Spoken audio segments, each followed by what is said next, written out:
Waheguru Ji Ka Khalsa, Waheguru Ji Ki Fateh. My name is Guru Singh. As many of you may know, I was part of the Yogi Bhajan Tantric Kundalini Yoga cult for 30 years.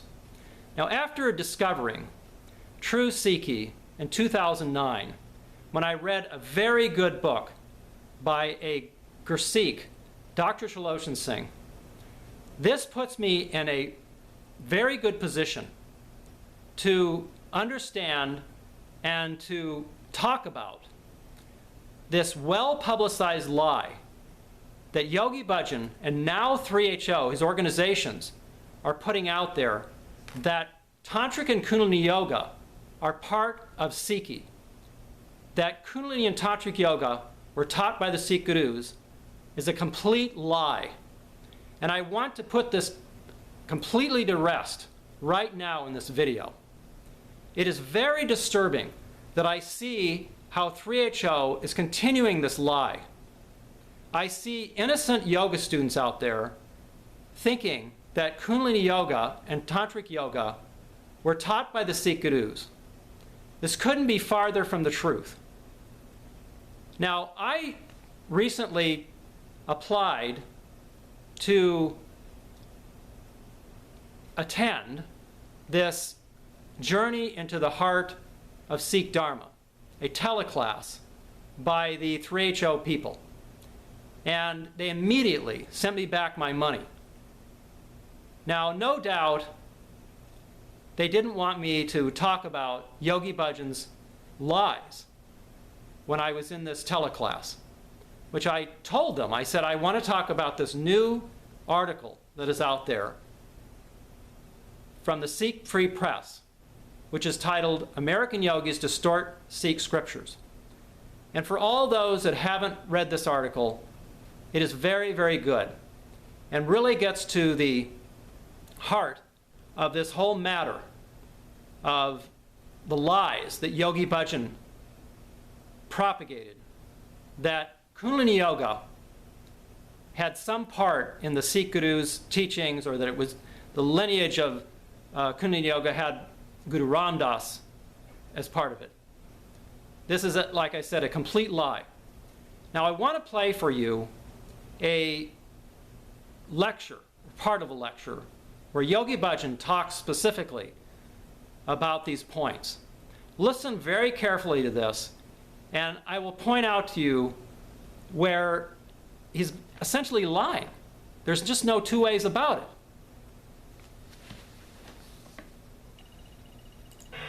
Yeah, you were asking a question. Yes. In a lecture in Espanola, you mentioned that Guru Ramdas received the Raj Yog takt, and the last person, the person beforehand of all was Krishna. No, before that, Raj Yog takt came to Guru Ramdas. It was given to him by Guru Ramdas, and Guru Nanak celebrated. Our Guru's family comes from the Raj Yog.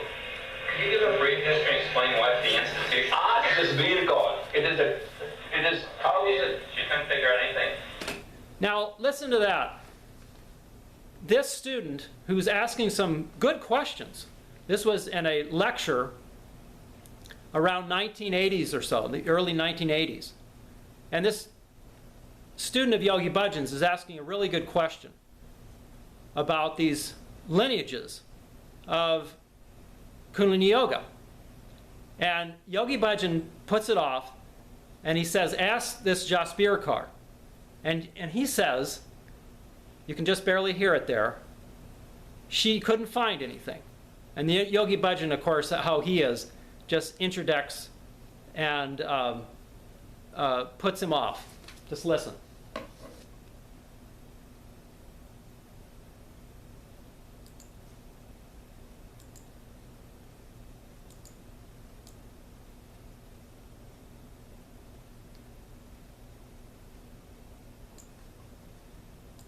Was Krishna. No, before that, Raj Yog takt came to Guru Ramdas. It was given to him by Guru Ramdas, and Guru Nanak celebrated. Our Guru's family comes from the Raj Yog. Could you give a brief history and explain what the institution Ask this being called. It is how is it? She couldn't figure out anything. No, she will tell you if she has the time. She knows all about it. First, Takt Raj Yog was established by by Raja Janak. And after that, the second man who celebrated the kingdom of it was Lord Krishna. In between, it carried on, and then finally when it appeared in the Kalyug, and that is the house of Guru Ramdas. I want to point out here that there is no evidence outside of Yogi Bhajan's own delusional thinking that Kundalini or Tantric Yoga came from the Sikh Gurus, or this absurd lineage of Krishna and then the Sikh Gurus. It's just utter nonsense. And it shows the delusional thinking of Yogi Bhajan. I challenge 3HO and these Yogi Bhajan people to show me any evidence outside of Yogi Bhajan of this history. There's no way. Okay, listen some more to this lecture and all this delusional thinking of Yogi Bhajan's. Embody all the yogic powers, skills. Without this body of the yogic power and skill, man is just an ordinary animal. Lives in the pulsation of time and space. Without uniting with the divinity, I don't think there is anything else. Otherwise, some of the people who have left 3HO or Sikh Dharma are those who used to read 5 Banis, used to wear almost 2 pounds of more steel than an ordinary person. I have seen those people, some of them wearing totally blue. I have seen them getting Amrit Veda, taking a bath, even washing their hair. But the only thing they didn't do is, they didn't do Kundalini Yoga. Now, this is a completely false statement by Yogi Bhajan. I was there in the 1980s, and there were 3HO people who were following Amritdhari Rehet. And as he says, they were wearing blue, they were following the Amritdhari Rehet. And he puts it off like they were doing some bad things, and that because they didn't do Kundalini Yoga, they wouldn't be happy, or that they wouldn't be good Gursikhs. He is just completely distorting the whole situation. Here I am, I left 3HO, and I try to follow correct Amritdhari Rehet, and I am perfectly happy. And I feel proud that I can follow Guru Gobind Singh's Rehet. But Yogi Bhajan says in this lecture that these people who don't do Kundalini Yoga are somehow going to fall into debauchery. This couldn't be farther from the truth. I know several Gursikhs who don't do Kundalini Yoga at all. And they were brought up in Western society. They're Caucasian like me. They didn't need Kundalini or Tantric Yoga. It's complete nonsense what Yogi Bhajan talks about. He tried to really intimidate us when we were in 3HO, saying that if we were to leave his 3HO, if we were to stop doing Kundalini Yoga, that somehow we would lose our identity as Sikhs. This couldn't be farther from the truth. And I want to say to all those out there who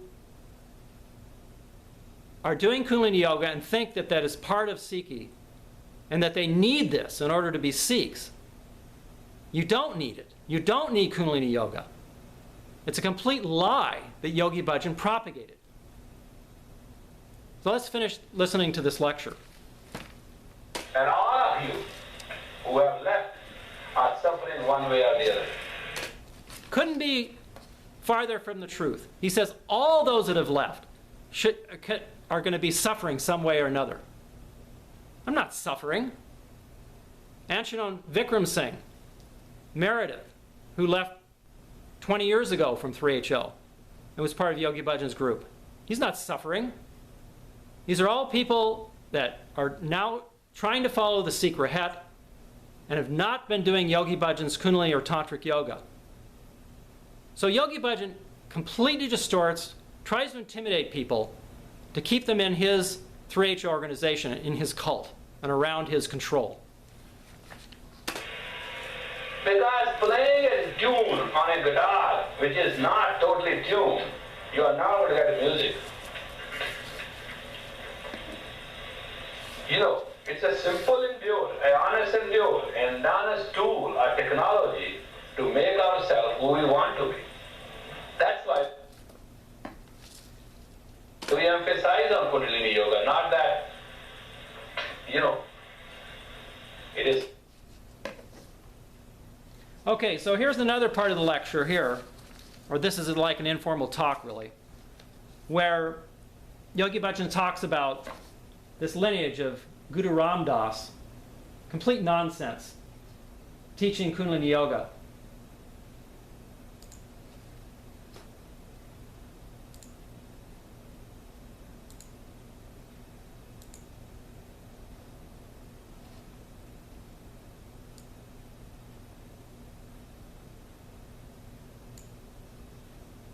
Raj Yog doesn't begin Guru Ramdas. Guru Ramdas was given the throne of Raj Yog.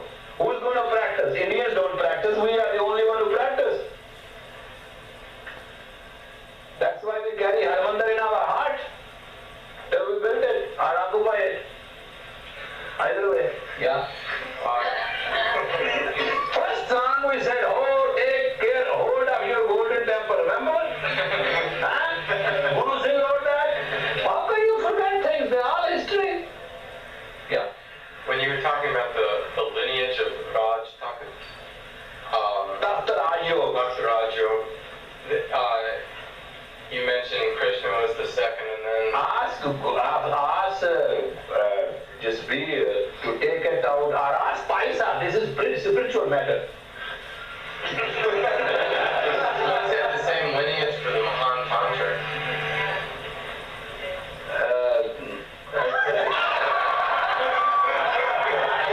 So what I thought Well, let the historian find it out. I pass. Okay, this is very important. Yogi Bhajan obviously doesn't know Gurbani. He doesn't know what to say here to this young student who's asking some very good questions.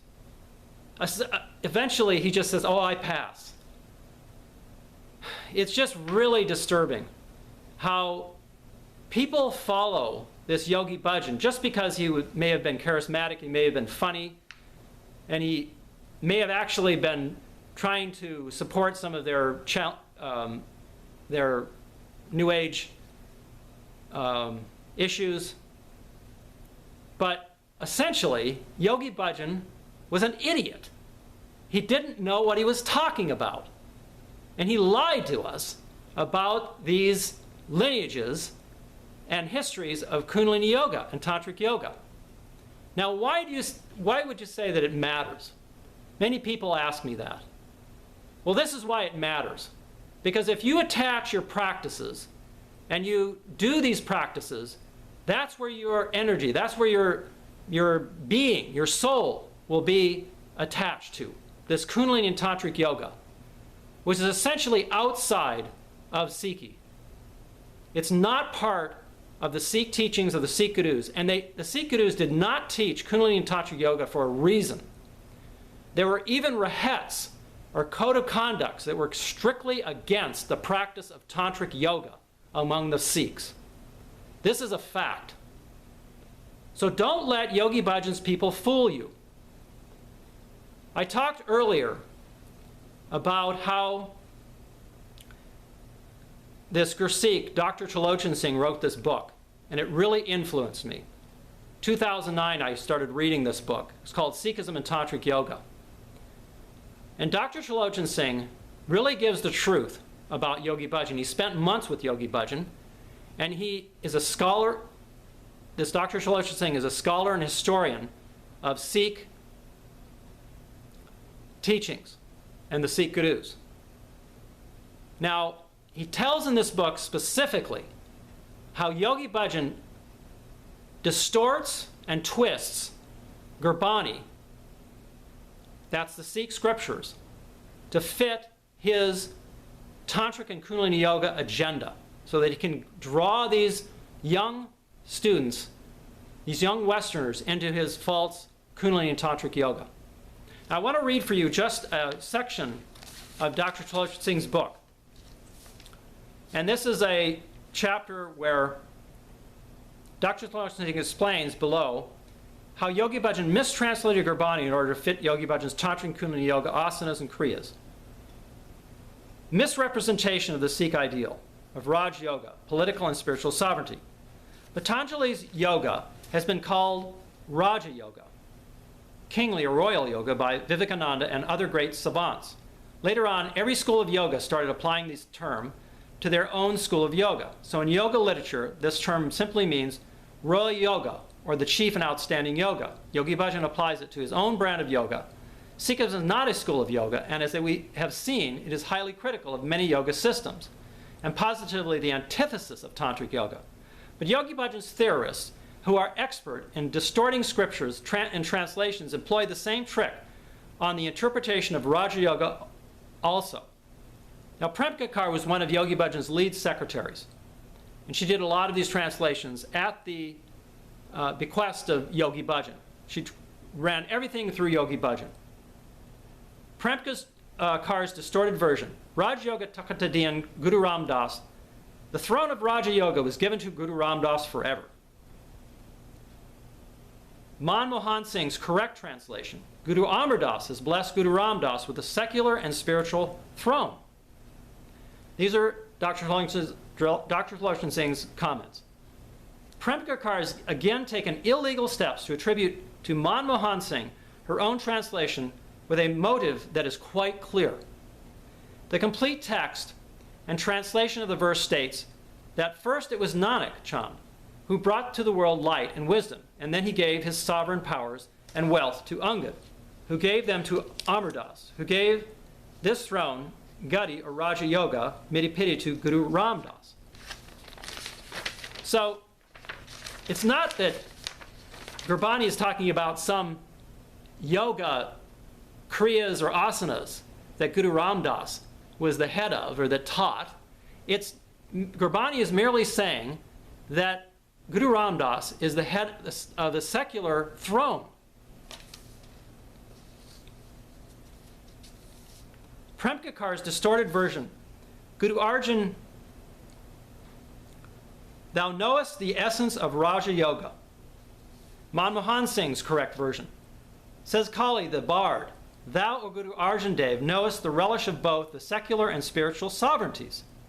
It's nothing about Kundalini and Tantric yoga or doing Tantric Kundalini yoga asanas. It's only about the secular and spiritual sovereignties or throne. That's all that Gurbani is talking about.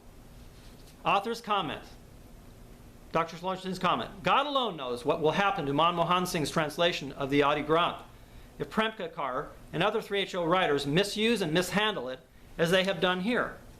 These very bard poets have made it clear that this Raj Yoga is Midipiti in Persian, and it is the well-known doctrine of political and spiritual sovereignty. Guru Nanak and his successors were all called true king, Sache Patishah, and for the whole of the 16th, 17th, and 18th centuries, the Sikhs paid their loyalty only to this concept. So there you have it. Now, I want to mention that I put in an application to do this teleclass, this journey into the heart of Sikh Dharma. And the 3HO people, Sikh Dharma people, immediately sent back my money. I would like Sikhs and yoga students, for that matter, to write the Sikh Dharma people and allow me to participate in this class. I want to share these truths with the people in 3HO. Obviously, they want to censor me. Let's not let them do that. Let's make this the time for truth, the time that the truth should come out about Yogi Bhajan and correct practice of Sikhi. Waheguru Ji Ka Khalsa, Waheguru Ji Ki Fateh.